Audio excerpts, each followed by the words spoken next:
Welcome. This is The Fight Show right here on Sports Tonight Live with me, Don McGuinness, alongside me again, Spencer Oliver, I'm delighted to say, former super bantamweight European champion.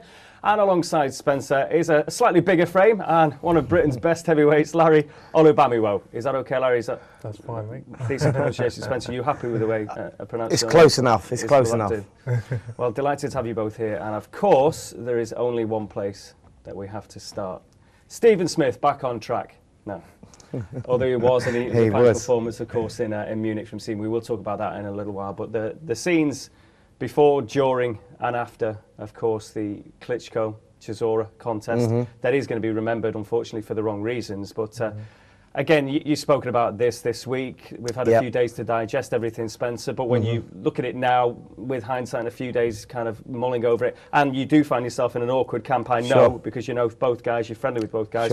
But what's your kind of overall kind of feeling about it now? Well, it's just big disappointment, really, because as you said, you know, it overshadows what a great performance Derek put in. You know, only losing on points to Vitali. No one expected him to do that. You know, before the fight, the slap, the spitting in the face during the fight was wrong. And in the press conference afterwards, where there was not just Derek that was wrong there was a number of people involved that were wrong. You know, I think for me, David Haye shouldn't have been at the press conference. Frank Warren should never have been egging the situation on. Derek Chisora should have never got up. And although he did get up, where was the security to stop it? So there's a number of reasons, and the whole thing was really a big shambles, the press conference. And it's a shame because, like I said, it overshadowed what a great performance Derek put on. Derek is a guy you know well. There was talk of you two fighting, of course, not so long ago. And again, as Spencer says, if we look purely at the action within the ring, how impressed were you with the way you went about the task of Vitali Klitschko? I was extremely impressed. I didn't expect that performance from Derek. You know, I was one of many people who thought that it was going to be a late stoppage for Vitali, and to see the way Derek came out and took the fight to Vitali. I have to admit, I was immensely impressed. He really did take the fight to him, and he performed a lot better than David Haye did against Vladimir. So, you know, it is a shame that obviously the stuff that happened afterwards and even beforehand are now taken over from that performance. But, you know, the performance itself, I couldn't fault it. He performed immensely well. I mean, Derek himself said before he even went out there, you know, 10 weeks prior to that when the fight was announced, he told us, because he's in my gym every day, he told me that he was up for the fight, he was going to go and take the fight straight to him. He was coming off a good performance against Haye for the European title, robbed in everybody's eyes, you know, won 10 of the 12 rounds, didn't get the decision. That's how the opportunity arose, and he told me beforehand he was going to take the fight straight to Vitali and stuck to his word, you know, as where David Haye did he when he boxed Vladimir. But I mean, Derek put on a career best performance, and it is such a shame the events afterwards, which really did overshadow everything.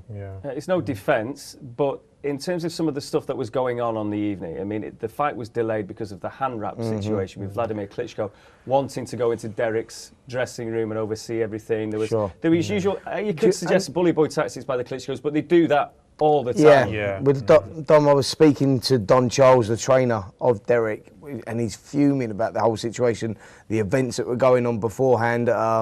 You know, like you said, Vladimir wanted to be in watching Derek's hands be wrapped. Then he made Derek take the wraps off and re-wrap them again because he said it wasn't legal. And there was a lot of commotion going on. And all the time when Vitali's hands were getting wrapped, he didn't even have a boxing board member in there. There was no one there to watch the hands being wrapped. So, you know, he was just everything. I mean, that's why they're so good at what they do to Klitschko's. They was rattling Derek the whole time. Derek had never been on the big stage. And everything was just getting to him, and that was where all the problems started from, I think. Well, let's just remind ourselves exactly what happened, and rattling Derek, it was pretty clear to see by all, but courtesy of BritishBoxers.co.uk, who are right in the heart of the action, if that's what we should call it, post-fight. Let's just have a quick look at this again. So you don't want to fight David Haye, no? You had an offer, you did not accept it, and you are out. You are out. We accepted your offer. In December, we didn't accept your offer in December. Out. You can talk yourself into the fight. I'm just saying, I accepted your offer in December. Against this person, he showed heart, contrary to you. I accepted your offer. It's been accepted. David, me and you were getting on in London, be quiet. You know, first of all, you know, David Haye is embarrassed. Sky Sports don't do box office because of David Haye. That's true. Yeah, he messed up box office for all the young fighters coming up, and I'm going to give him 2 slaps for that. If David Haye is a fighter, he should fight me. Adam Booth is there. You lost 3 fights in a row. Yeah, let's fight. Excuse me. Let's fight. What? What? Vitalij said to the people of Ukraine, people of Germany, England, I could knock out David Haye. Now Bernbert is bitching out on Vitalij's debate. What's Vitalij going to say? Where's Vitalij? He said worldwide, I want to fight David Haye. Where is he now? Where is he now? You said you want to fight me. I agreed the money. I agreed 3 matches. I agreed everything. Why are you not fighting me now? You agreed in December. Don't you lost in December. You lost 3 times in a row. You're a loser.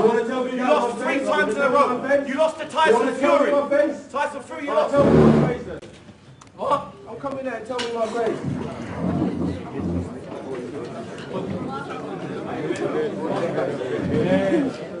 We're having Cranberry. Let go. Bruv, stand behind me. Tell me my face. You want to fight me?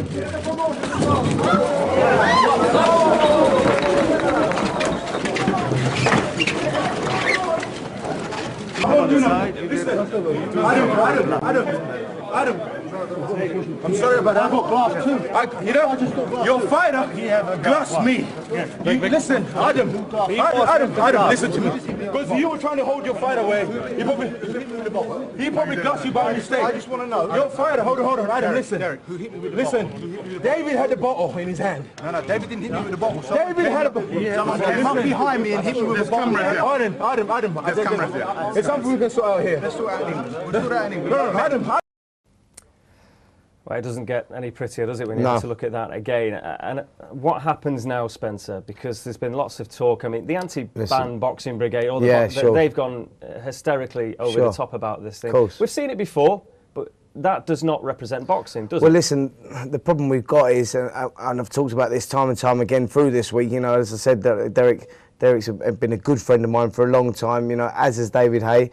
And the problem we've got is that, you know, they're meant to be role models to these young kids. We've got tens of thousands of young kids, you know, in boxing gyms all around the country, and they're watching this, and they're meant to be role models, and they've showed no discipline there at all, and everything's just exploded and got out of hand. Had David not been there, none of this would have happened anyway. What happens now? They're going to get brought in front of the boxing board. David Haye doesn't currently hold a licence, so he's walking away really scot-free. Derek Chisora is going to get brought in front of the board for the slap of the face, for the spitting of the water in the face, and now for this mad fight at the press conference. So it's going to be very difficult for Derek. I'm just praying that he does only get a short ban and a fine or whatever they need to be seen to be doing. But you know, it's not good for him at the moment. Is there some kind of penalty that would work better in terms of getting Derek in and around gyms with kids and that kind of thing? You know, maybe there is, but I don't think that the boxing board sort of run by those sort of rules, Dom. You know, I think that you know they're very stringent in the way that they work. You know, Derek got a 4-month ban when he bit a fighter in a previous fight, Paul Butlin. He bit his ear. He got a 4-month ban for that. So if you put that into hindsight and say, well, he got a 4-month ban there.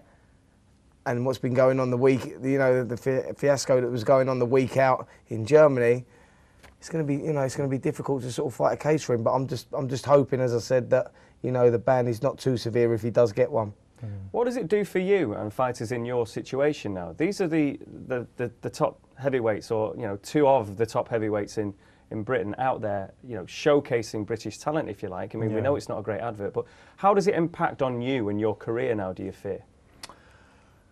I don't think it impacts on heavyweights in general. I think the people who are slating both these guys are slate boxing anyway, for the most part. You know, I've seen a lot of disgusting comments, to be honest with you. A lot of them bordering on racial and other things as well, which are not needed. Obviously they didn't do us as heavyweights, British heavyweights, any good. But there were a number of factors that, you know, caused this to happen. As Spencer touched on, you know, where was the security? I feel that the Klitschko's are not taking their fair share of the blame in all of this, because it was their promotion. And as promoters, you're supposed to have adequate security at the venue and at the post-fight press conference. So when Derek got up from his table, the security should have been there to hold him back. There wasn't any security, so why aren't the Klitschko's being asked why they didn't provide adequate security? And also, you want to know why David Haye was ever invited to the press conference anyway. Yeah. I mean, he's been known to do that before. We've seen David, you know, on different occasions, you know, sort of shout out from the crowd, trying to get the fights. We know that he wants to fight with Vitaly Klitschko. That was virtually signed and sealed anyway. So why turn up at a press conference and cause all these problems when we know Derek, as I've said to you before, I said to you last week, he's a very unpredictable character. He shouldn't have been allowed there. And as Larry touched on, where was the security? I mean, these factors need to be looked at as well. Well, interesting that both Adam Booth and David were on working accreditation. Absolutely, yeah. Therefore, they were allowed access to the press conference. So that they didn't just appear there and everyone's surprised. But then you've got to feel that that's something to do with Frank Warren, because Frank Warren, you know, Frank Warren... Well, obviously, David was working for Box Nation on the night, working for wasn't Box he? Nation. Frank Warren... Frank Warren's got to deal with Box Nation. You know, Frank Warren's the only promoter that does Box Nation. It's his station. So he's obviously working for Frank Warren. So I think it was just a big publicity stunt that blew out of control. And for people that ask, was this set up? No, it wasn't. And I know that because I know Derek's from my gym. You know, Larry knows the people. Larry knows the guys as well. It was not a publicity stunt that went wrong. This was just totally off the cuff and totally unexpected. The problem I've got with David Haye is that, as Spencer said, he's got no license. So and you can see with his attitude, he gave a statement which he didn't apologise for anything. He blamed Derek for, and then he's off on a first-class seat to Las Vegas. He doesn't care. Yeah. As far as I'm concerned, all David Haye cares about is money.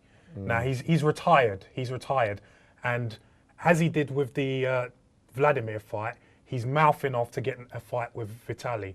Now, he mouthed off and said he was going to do this, that and the other against Vladimir, and it never came off. He didn't put in a credible performance. So he should really run off with his tail between his legs and be quiet. He should have just let Derek have his time, his moment. Yeah. And that was the whole thing that was wrong. You know, he didn't allow Derek to have his moment, and Derek had put on such a great performance that nobody now remembers, and that's just the whole shame about it. And also now Derek's in serious trouble because of what happened, and you feel that he was just a little bit provoked. We know the type of person he is, and unfortunately it's not going well. I suppose the flip side for Derek, everybody knows who Derek Chisora is now. Absolutely, it went global, didn't it? Yeah. I mean, it went absolutely global. It was front page, back page of not just papers in this country, probably papers all over the world. You know, so I mean, I've got friends in the Wildcard gym who are Facebooking me saying, "Oh, you know, your guys put heavyweight boxing on the map." And to be honest, that's not the way I'd want heavyweight boxing. No, nobody does, but it's true, isn't it? It's true, it's true. But you know, it's publicity, but unfortunately, not in a good way for boxing. Do you know what I mean? It put boxing in a bad light for people that are anti-boxing people, as you touched on. You know, so people that are not regular watchers of boxing, they see this and they see two British guys fighting on German soil, and it doesn't go down well. But what the anti-boxing brigade need to realise, there's two individuals there. 99% of the people that you meet in boxing are respectful and gentlemanly. Cricket's had its spots fixing problems. Football's awash with problems. And the individuals in those games do not represent their sports. Why is it that people get too giddy when it's boxing? Now, I suppose for obvious reasons, because it's a violent sport. Yeah, exactly. Just because it's a contact sport, and you know yourself, Dom, for years we've had anti-boxing people that want the game banned and all that. You're never going to get the game banned. I mean, this was just a publicity thing that went wrong, I think, from Frank Warren's behalf. It sort of blew out of control, but it should never have been done on Derek Chisora's moment, which was the press conference after a good performance. That's the bottom line. Ultimately now, is that the last thing we've seen of David Haye? He could go abroad and get a licence this way and that, or whatever. I don't think he'll do that. I think he just wanted a fight with the Klitschkos. Yeah, that's all he was. He just wanted the fight with the Vitaly. I think that fight's gone now. Add to his retirement fund. Absolutely. And that's exactly, you're exactly right, Larry. And I think that fight's gone now because I think he'd have so much trouble trying to get his licence back now off the British Boxing Board of Control after everything that's happened there. So I think David will just disappear off into the theoretically, sunset. he could go somewhere else and get licensed, but I think the majority of people don't want to see him get a payday from fighting one of the Klitschkos now. It's just become a bit too much now. You know, you don't want to fight. You don't want to get a fight on merit. You want to mouth off to get a fight. He did this before with Vladimir, and now he wants to do it with Vitaly. Why don't you go and fight someone credible like a Chris Arreola, and then say, right, I want a rightful shot at the title. No, you want to just mouth off, get the money. Or a Derek Chisora. Or Derek Chisora. See, that fight could have been easily made off the back of Derek's performance there. And in Frank Warren's defence, he was trying to call for that. He said, why don't you two fight and then win a fight for Vitali? But it spiralled out of control. Yeah. Oh, well, in a couple of minutes' time. It's a debate we can carry on about. I'm sure we'll touch on it all through the show, but we're going to get more about this big man's career straight with us after this break. This is, of course, though, The Fight Show, right here on Sports Tonight Live.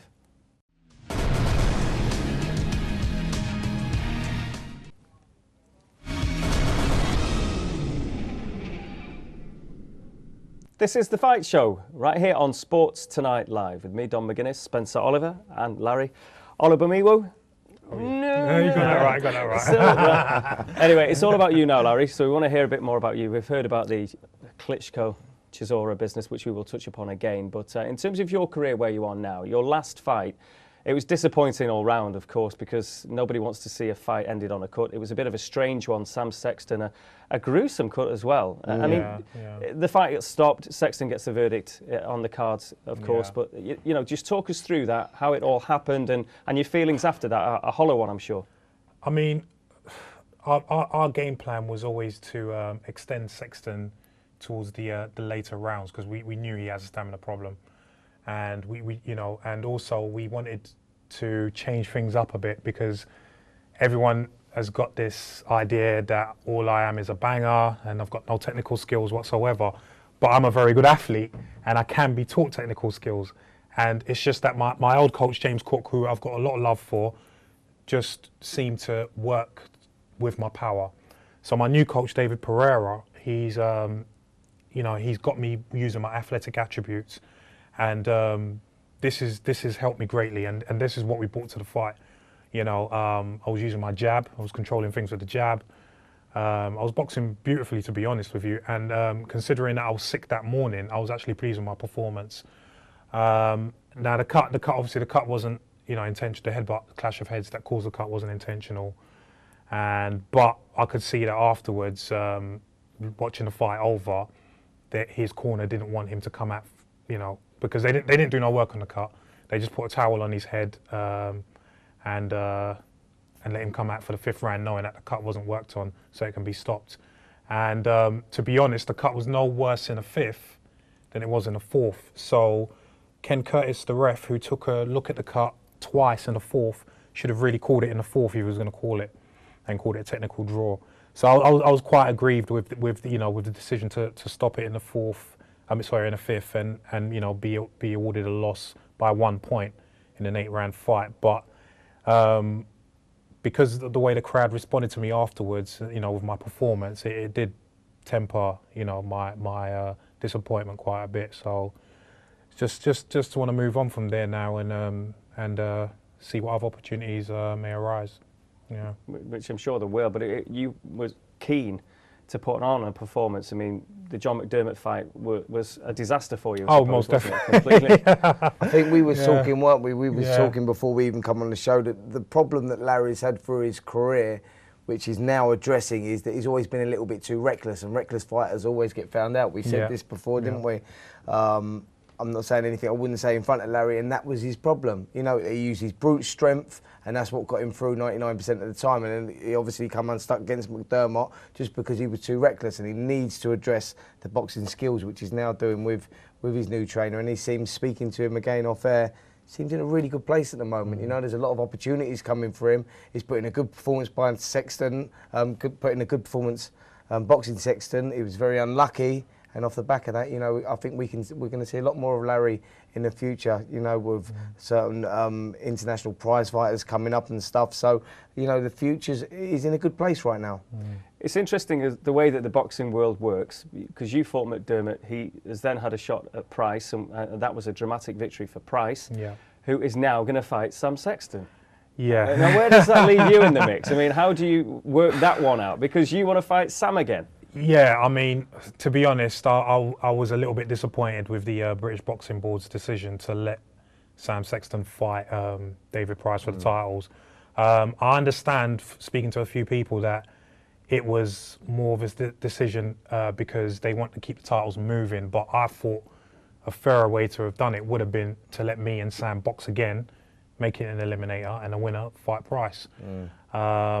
Because Sam will agree, if he's being really honest, that that's not a win for him, you know. Yeah, I think that the problem you've got is that if Larry boxes Sam again, then Price, the champion, still sitting on the sidelines, and it was either going to be Larry or Sam anyway. So it was just a situation where Sam won the fight, albeit all for the wrong reasons. He come out victorious, so they want to keep Price moving because he's in a good place at the moment. So the obvious answer was for Price to box Sexton. So where does that leave Larry? For me, looking at it, I think Larry goes down the prize fighter route, which he's been telling me he's been in negotiations with and could possibly happen. And if he goes in that and wins a prize fighter, then the world's his oyster. He's got straight away, he'll get a shot at the British title off the back of that. You've got European titles. We saw Audley Harrison got a world title shot off winning the prize fighter. That is the power of prize fighter at the moment. Well, also as well, talking about that, because it's in the news this week about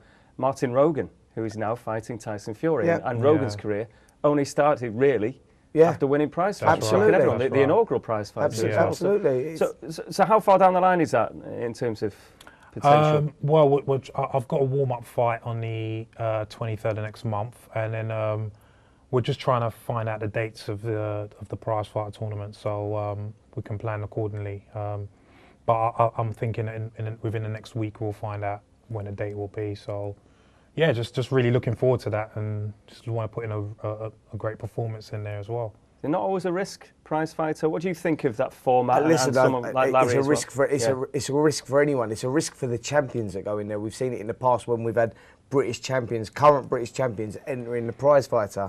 Now in Larry's situation, it's a massive opportunity because he's come off the loss against Sexton, but put in a credible performance. You know, he's had the loss against John McDermott as well, but he's teamed up with a new trainer who's working on the stuff where his weaknesses were, on his boxing skills, his patience. So for Larry, it's a win-win situation because he goes into prize fighter and you can't lose from that. I mean, you know, it suits his style, it suits everything about him. It'll be perfect for him, and then he'll go straight into title contention off that. Otherwise, he's got to wait for A to box B and then B to box C, and then sort of like you can be left on the sidelines. That's what happens in boxing. Unfortunately, you lose a fight and you just get put on the sidelines. But this is a massive opportunity and opens the gates for Larry to get into title contention again.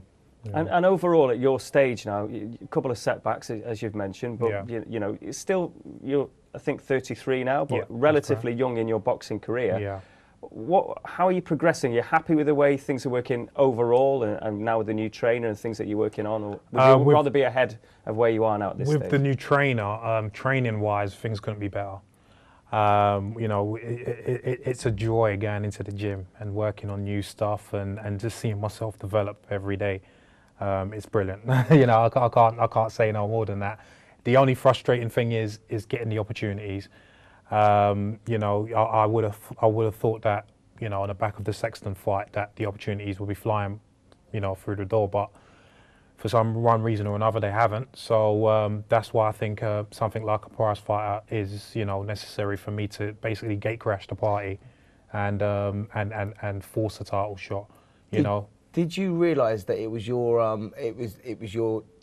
boxing skills that needed working on, as opposed to your, you know, just your brute strength, really? Definitely, because I mean, as you well know, and I think a lot of people know, I've been to the Wildcard a few times to train with Freddie Roach, and I always went there with the intention of increasing my skills.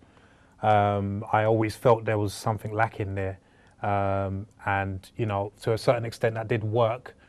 But because I'm not there all the time, you know, it didn't stay with me what I learnt. So my aim after the McDermott fight was to get someone who was going to work with me 24/7 on my skills, not my power. And that's what I've got with David Pereira. You know, he's been so good at it's not even, I wouldn't even say just working on my skills. He's been getting me to use my athleticism. People forget that I used to be a sprinter. I've run 10.7 for the 100 meters. I could still run even at 18 stone, 11 seconds for the 100 meters.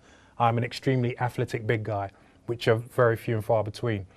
So it's just getting me to use those athletic attributes in the ring, you know, and it's starting to come to fruition now. So obviously it's going to take a while before you see the total package, but it's getting there, you know, and I'm really enjoying it. Yeah, it's easy to dismiss the big boys, isn't it? In the stamina department, in the being athletes, as Larry says, you know, yeah, people think of that as the Manny Pacquiaos of this world, but it doesn't just quite work that way all the time, does it? Absolutely not. I think that, you know, especially for the bigger guys, they need to get into a rhythm. You know, like I said to you before, talking with Larry, and it's what I've seen from his career. I've seen virtually all of Larry's career, and his problem was that he started fast out of the blocks like a sprinter, went straight out of the blocks, reckless. Do you know what I mean? Burn himself out. You've got to find a pattern. You've got to find a rhythm. You've got to work behind the jab. You've got to take your time. You've got to be patient, and then the opportunity will arise. But with Larry went looking for the opportunity too much, and that plays a tough part of a 12-round fight. When you're a big guy, you've got to find the right pace, and you've got to settle down into the right pace. And I think that's maybe what you're doing right now. Yeah, definitely. You're not the first to go and have a look at Freddie Roach in the wild card. I mean, recently I know other fighters have done it, including the likes of Macklin, and Scott Quigg's been over there a couple of times. You're not really ever going to get the hands on Freddie, though, are you? And if so, what is it that is it the feel of the place? You say that, but I got a lot of hands-on with Freddie, which was pretty amazing, to be honest with you. He even took me to his house a few times, took me out to dinner a few times. And he actually took a shine to me, and even I've got his mobile number so I can speak to him anytime I want. The problem is there's so many good fighters there that want his time. So the fact that I actually got that, first of all, was amazing. But yeah, you're not going to get it all the time. So, but also like as you said, the atmosphere, the fact that there's so many fighters that come there to spar and to catch Freddie's eye, which means that you're going to get a lot of sparring, you know, and you're going to get the chance to spar different styles of fighters. It all helps. It all helps. And also, I think that when you're in a gym that's got so many successful fighters, success breeds success. Oh yeah. And that's the bottom line. So even if you're there and you haven't got Freddie's attention, you've got like 20 fighters in the gym that are all world-class fighters. Now that only breeds success, and you learn so much. You know, myself, definitely. I remember, you know, back in the day just watching different fighters, and you'd learn so much and pick so much up. And so having a little bit of Freddie's time, maybe just a tiny bit, but being in the environment, that's what makes it. That's what makes you a decent fighter and improves you so much. Definitely. I mean, I used to stay behind after my session to watch Khan train and to watch Manny train, and just to see how they do things. And even though I was dead tired after my training session, it as Spencer said, it helps so much to watch these guys as world champions do their thing. So you can pick up on certain things and think, oh, okay, I need to be doing this. I should be doing that. You know, little things like that. It does make a big difference. Yeah. So there's been, you know, some suggestions that Freddie's a little bit of a myth now, and that, you know, it's other trainers that are doing the work, and Freddie is the figurehead for this incredible stable. And as you say, with so many good guys in there, inevitably there's going to be success. But you'd argue against that. Freddie still is the real deal. He is the definitely the absolute brains. I've seen it for myself. Yeah. So you know, I don't have to take anyone's word for it. There are very good trainers there. Don't get me wrong, but the thing is, they all learn under Freddie. And if they're not sure about something, they'll consult Freddie. Freddie's still the number one there, and he knows his stuff. And yeah, it's, you know, he's still one of the best trainers in the world. So yeah, plenty more of that, and of course your career. We're going to talk more with Spencer as well, and I think we will have to touch upon the events in Munich again. But this is, of course, The Fight Show right here on Sports Tonight Live.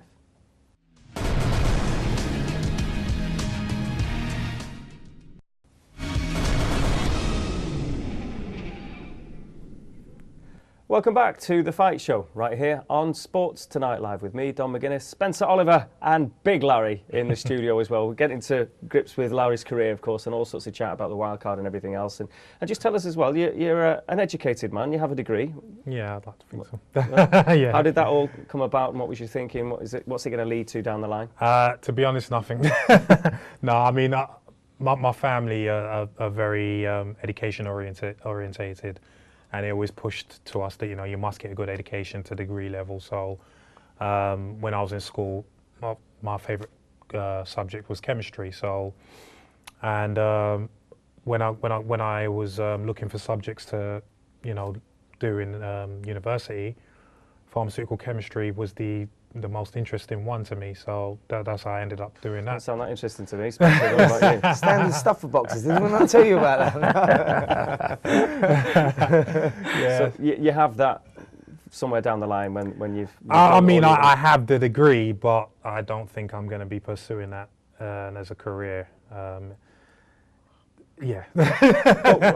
With your boxing career then, Yeah. you mentioned your athletic background. Yeah. And do you think that gives you longevity, the fact that you came to the game late, you are an athlete by nature, Yeah. 33. Again, we know that the heavyweights go on longer Yeah, anyway. yeah. I mean, Vitaly Klitschko, of course, 40. So Yeah. is that your thinking, and what's the plan then in terms Most of definitely. I could go. I mean, you talk about Vitaly, but another one is George Foreman. He wasn't even in great shape at 45 when he won the heavyweight title. Drop down a bit, Bernard Hopkins, yeah. of course. Well, there you go, another perfect example of a guy who has to actually make weight, which as we know, ages you a little bit. You know? Of course. So to be perfectly honest with you, I could go until I'm 45. And also, I think in recent times we've seen numerous heavyweight boxers that were previous basketball players, and so I think coming into heavyweight boxing at a late age these days is different to what it used to be. I mean, when Muhammad Ali boxed George Foreman, I think he was 32 years of age. He was considered washed up then. Yeah, I mean, now heavyweight boxers are getting in their prime in their mid-30s, yeah. Well, it's sports nutrition and everything else associated to it. It definitely helps. I mean, it helps if you've lived a clean life, because I've always lived a clean life. I've never smoked, I hardly ever drank, and I don't drink now. So for me, when I was a sprinter, it was natural for me to always be in shape, and I've taken that into the boxing side of things now. So I'm always in shape. I'm not getting. You can see I'm in perfect shape now. But I feel that because of my athletic background, it's helped me to know how to look after my body and know how to train properly to avoid injuries. So I feel I could go until late 40s if I wanted to. But obviously, it's a dangerous sport, as Spencer will, well vouch for. So, it's not a thing where I want to go into my 40s, but, we'll see how it goes. And how serious was the athletics background and your career there? I mean, you mentioned how fast you can run. Yeah. Could you have maybe been competing this summer in London had things gone differently? You'll never know. I mean, it's, the problem was when I was running 10.7, you had guys I was competing against, such as Dwayne Chambers, running 10.2. That's a lifetime ahead of me in sprinting terms. Yeah, sure. So when you look at it like that, my time was quite impressive, but compared to the top guys, it was nothing. So I thought about it, and I just thought to myself, which sport could I? So what age was you when you turned your hand to boxing? What? I was 21 when I turned to boxing at first, and then obviously that was the first time you put a pair of gloves on. At 21 years of age. Yeah. And then I boxed for a few months, and then obviously I got in trouble with the law, and I was incarcerated for quite a while, and then, but obviously I still had that in my mind and still kept in shape. So. Eventually when I was released, straight away I went back into the boxing gym and carried on. Brilliant. How did that affect your plans, your world? I mean, obviously a bit of trouble. I mean, it's not uncommon for boxers to have had a life-changing experience like that, and boxing has been the force for good. Again, because we don't want to dwell on what happened in Munich, boxing is often a force for good. It's obviously helped you. So how did it get you back on the right track? It just gave me something to aim for while I was in prison. The problem with a lot of guys in prison is that they don't have anything to aim for. They just think, well, I'm just going to do my time, and then whatever happens. I'm going to make money. I was making money before. Whereas for me, it was never like that. Criminality wasn't a way of life for me. I just got caught up in stupidness. I was, like I said, I was in university at the time. I got caught up in stupidness, hanging around with the wrong people, and just decided to go along with things. I take full responsibility for what I did, but it wasn't a way of life for me. So for me to say, look, I'm not going to be a statistic. I'm going to come out and do something with myself, and boxing is going to be the avenue for me to do that. Was pretty much an easy thing. And funnily enough, for me it was kind of like destiny, because all throughout my travels into different prisons while I was serving my time, I met so many different boxers. I met Jason Matthews. I know it's not a nice thing to say, but I met Jason Matthews. I met Jamal Hussein. I met Patrick Mullins, and you know they all helped me train while I was inside. So you know it kind of brought home to me that you know this was probably meant for you. And so yeah, just kept the training up, and as soon as I was released, went to Repton, and the rest is history, as they say. Yeah. We've heard about your change of trainer and everything else, change of tack. We're just going to hear from a trainer doing great work up in the Manchester area, and the Pennine foothills of Staley Bridge. Bobby Rimmer is doing the business and preparing Brian Rose for his next challenge. Good evening, Bobby. Good evening, you okay? Very well, thank you. How are things all going in your gym at the minute with everybody that you've got bubbling in there now at the moment? It's brilliant, fantastic at the minute. Brian's you know, he's 6 weeks out from the fight now and he's absolutely flying. We've got some sparring partners coming in next week, so you know, they're in for a rough ride, I think, next week.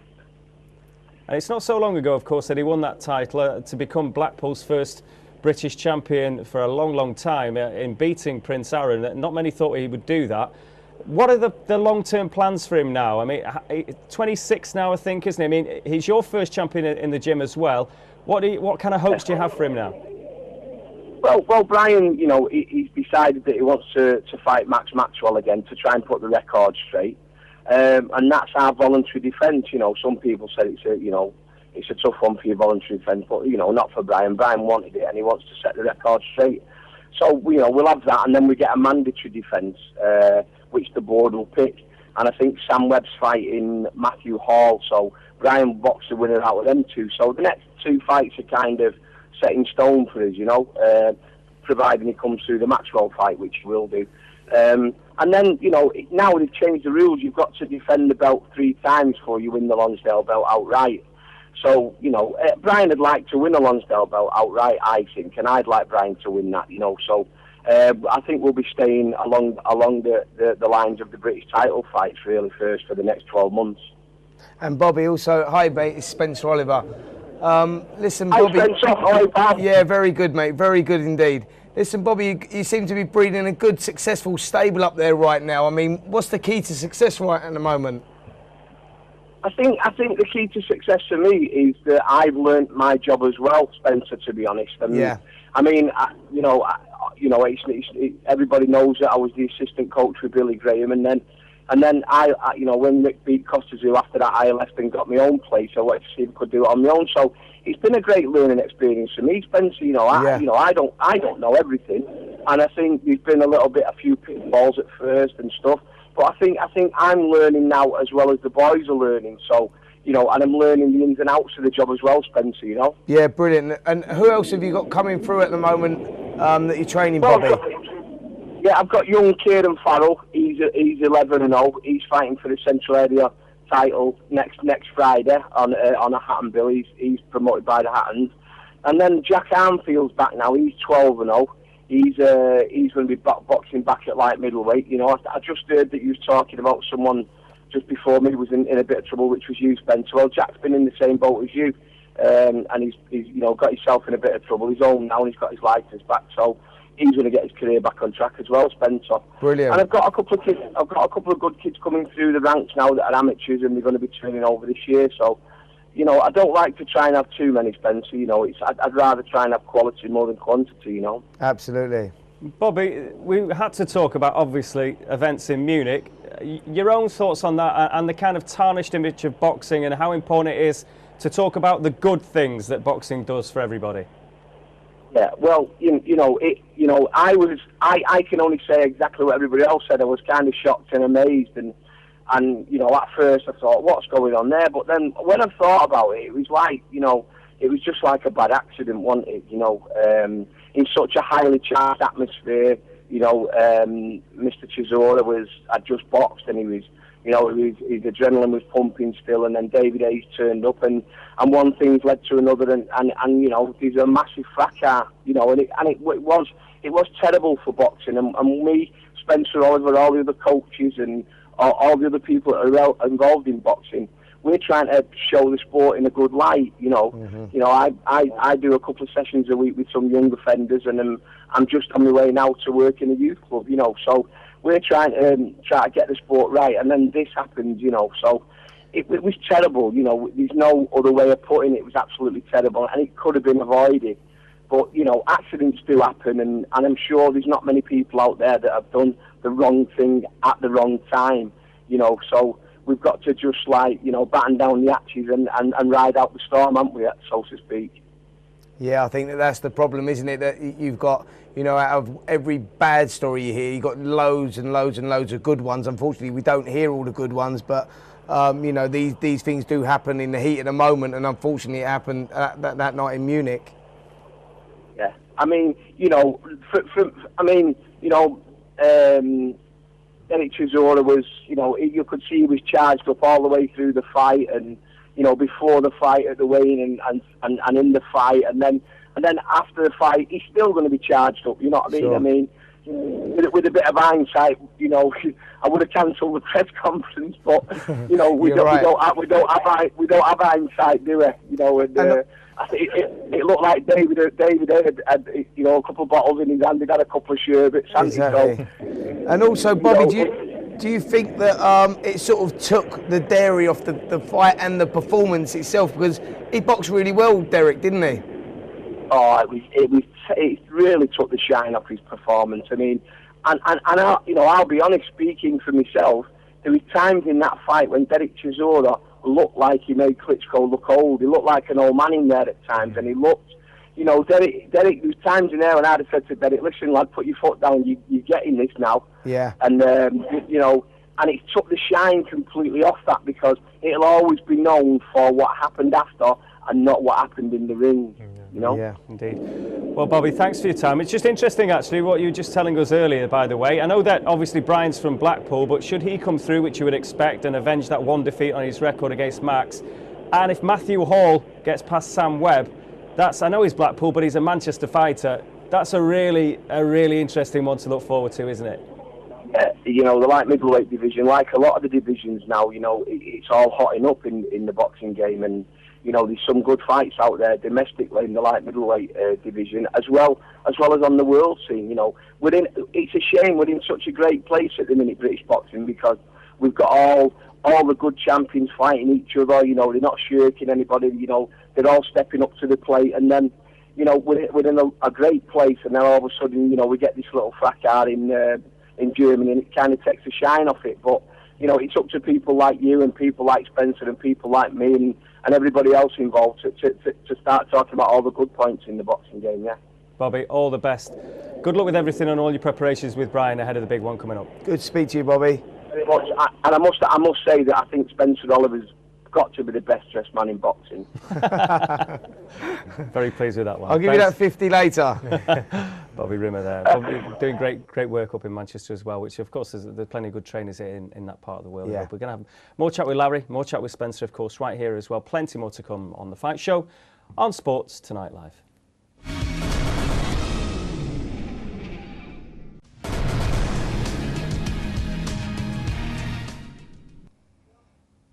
Welcome back. It is The Fight Show here on Sports Tonight Live with me, Don McGuinness, Spencer Oliver and Larry Olubamiwo. And we are now, in the last section of this show, we're going to have a quick chat about what's coming up and also review a bit of the action from last week. I mean, the fights that were forgotten in many ways, sure. With everything that happened. Before we actually do that, I'm alerted to the fact that we have a Skyper on the wall. It is a boxing blogger, Jez Fixter, is there, because we are going to do a regular feature on The Fight Show. We want boxing fans, bloggers, writers, whoever, to get involved and get something off their chest. If there's one thing you want to change with the sport, what would it be, Jez? Right, well, I speak for a lot of boxing fans here around the world. I'd like to see one true champion in each weight division. It's about time the sport had one governing and sanctioning body, and we were able to get rid of the Mickey Mouse interim ridiculous diamond belts, the silly super belts that have complicated and made the sport all too difficult for the general public to actually understand at the moment. we need to be able to identify with one true champion. And when you've got 4 or 5 in each weight division, it's very hard for people coming to the sport, or even boxing fans like myself, to know what's going on half the time. Yeah, do you know what, Jez? You're totally right, mate. In an ideal world, there would be one true champion. That's the way it used to be many years ago. Then the WBC, they formed another one, WBA, IBF, so on and so forth. Unfortunately, now what we've got is that the title fights make TV. It's all politics. It's all about money, and so that's why we've got so many titles around. You know, I think that you boxing fans know who the best champions are, because the best champions are generally the ones that hold the best belts, i.e. WBC, WBA or IBF. Unfortunately, some of these top fighters and top champions don't get together because different fighters are with different promoters and different TV stations, and I think that's where the problem lies, that there's so many, you know, that there's so many different TV stations and that as well, that fighters can't get together. Yeah, I totally agree with that, and I see the point there, and that leads me into another thing as well. The format of boxing, in my opinion, needs to change as well. We had probably one of the best tournaments ever with the Super 6, and I think that should be now made a blueprint for the rest of boxing itself. It's letting the fans understand why people are taking fights. There's too many boxers out there having to cherry-pick fights Well, by their managers, and it just make no sense at all. Yeah, I think you're right, and I think how good would it be to have a Super 6 welterweight? Well, I think that you're right, as in that Super 6 was a success. Cole Froch is a great friend of mine. I speak to him on a regular basis. He thought the format was brilliant. You know, unfortunately, he become runner-up there, but he thought the format was brilliant, and you do find out who's the number one, and I think that does pave the way for different competitions like that Super 6, like you said, in the welterweights, in the light middleweights. You know, there's loads of options there, and let's hope that, you know, that they long continue. I mean, Super 6 was a big trial. It was sort of like a bit trial and error. They didn't quite get the format right, but hopefully in the future, off this, they will get it right in the future, you know? I mean, Larry, you obviously are a fan of tournaments in terms of the way we spoke of the prize fighter, but that's something that you would embrace like any fighter. Yeah. I mean, it's a frustration for the fans. It's a frustration for the boxers. People forget that. Yeah, most definitely. I mean, most boxers want to fight the best out there, and they're not involved in making fights, to be honest with you. That's between the managers and promoters. So, you know, as you know, Super 6 is brilliant. You know, as long as you can get the best fighters into the tournament, because I was a little bit disappointed that Bute wasn't in that tournament. Well, it's the problem you've got is whether different promoters want to work with different promoters, because one promoter might be tied to, say, HBO, and the other promoter is tied to Showtime. Now, where do you go with it? Do you know what I mean? It's a lot of it is to do with politics. I think a lot of them have got to start working together and realising that even by working together, they can still make money. Sure. I mean, we only have to look at the Lennox-Lewis-Tyson match. Absolutely. One was with HBO, one was with Showtime. But they realised, look, there's all this money on the table. Yeah, sure. Let's work together and, you know. And it's great, isn't it? And it's great for the fans, and that's what Jez is saying. And I think that let's hope that happens in the future, Jez. Yeah, and just very briefly, Jez, I mean, we know about the nonsense in Munich. Have you been defending the sport to your football mad mates or whatever this week?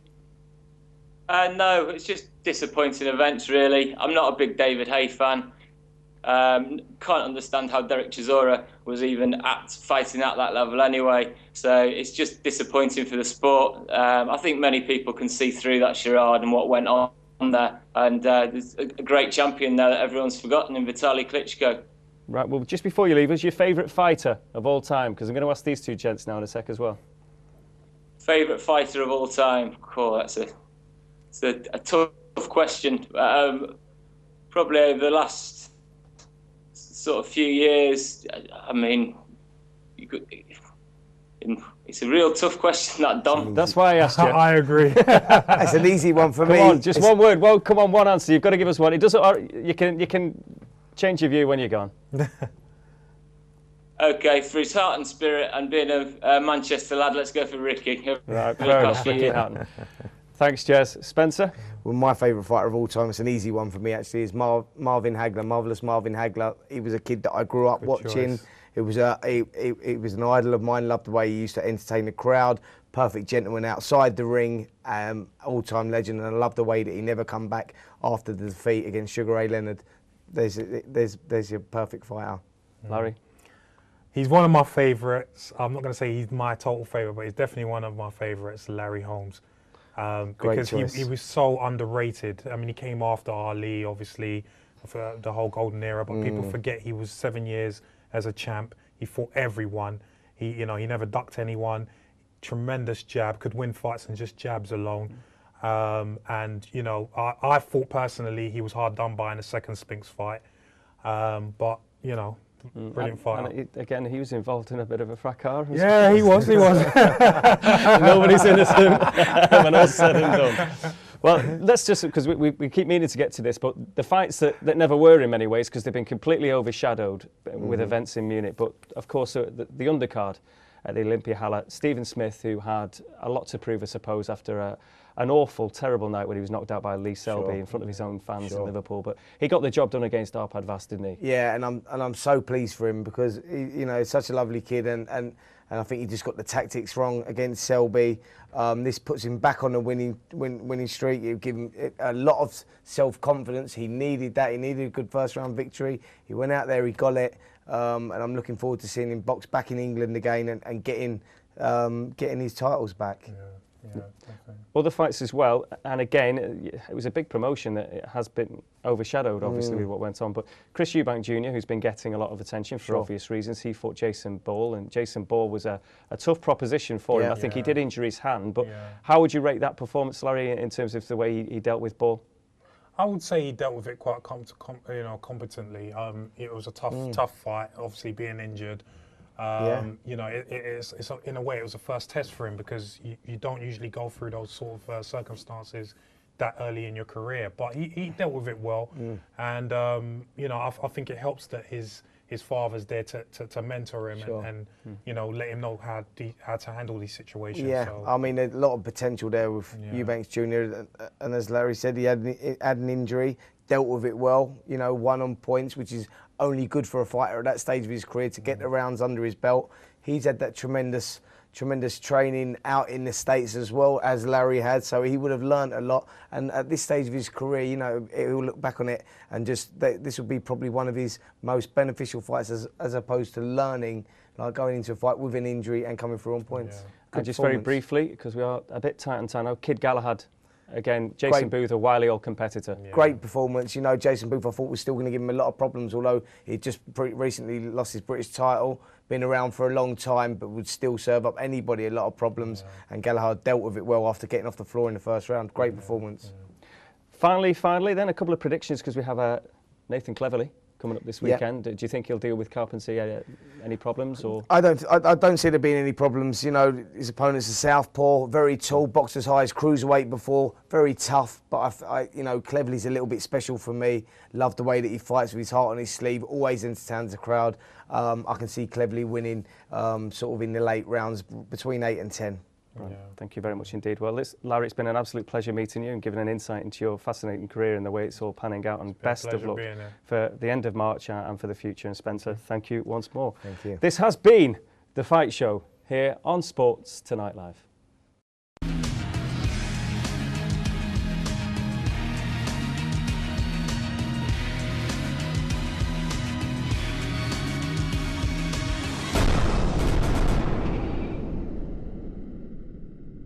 Stay ahead of the game with Sports Tonight Live. Don't miss a thing. Subscribe to our YouTube channel.